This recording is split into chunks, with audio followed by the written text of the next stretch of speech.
উফ, শাড়ি পরে আজকে ফিটফাট হয়ে এসছি, দাদাবাবু আজকে ফিদা হয়ে যাবে। দাদা কিসে, শুধু বাবু।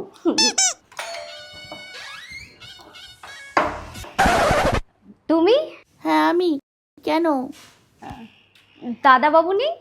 হ্যাঁ আছে তো, তোর কিছু দরকার? না, রোজ তো দাদাবাবুই খোলে, তাই আর কি। ও আচ্ছা, তা আজকে এত সেজে গুজে এসেছিস, কি ব্যাপার? তোমার ছেলেকে পটাবো বলে।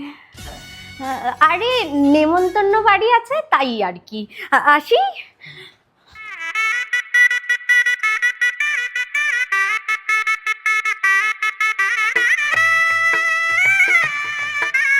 কি রে, দরজায় দাঁড়িয়ে কি করছিস তুই?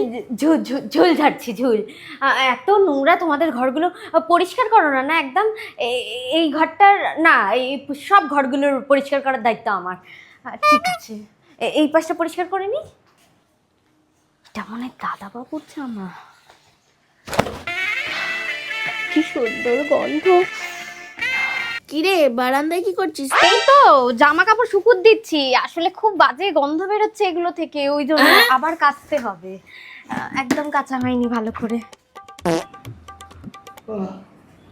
কি রে, তুই এখানে? আমি তো জামা কাপড় কাচবো নাকি? তুমি এতক্ষণ সময় লাগাচ্ছ এখানে, আমি তো এই কারণে দাঁড়িয়েছি। বেরো বেরো বেরো তুমি, সরো।